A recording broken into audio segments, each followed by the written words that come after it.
តម្រុយឆ្នោតអាវងថ្ងៃនេះផងដែរក៏មាននៅតម្រុយឆ្នោតយួនអីការហៅអាវងចែកនៅតម្រុយឆ្នោតចំនួន4គ្រាប់ជូនទៅកាន់ពុកម៉ែបងប្អូន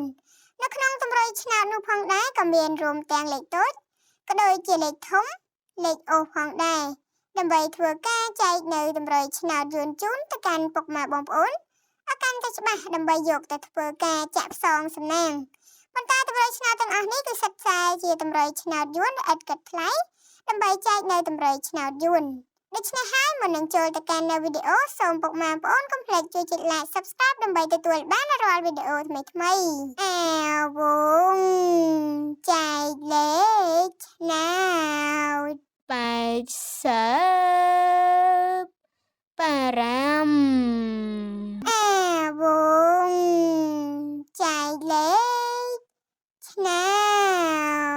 ត39អាវងចែកលេ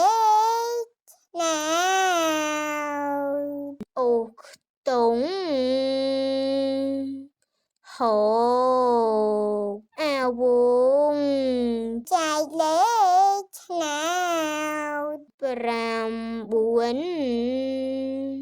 955គុណ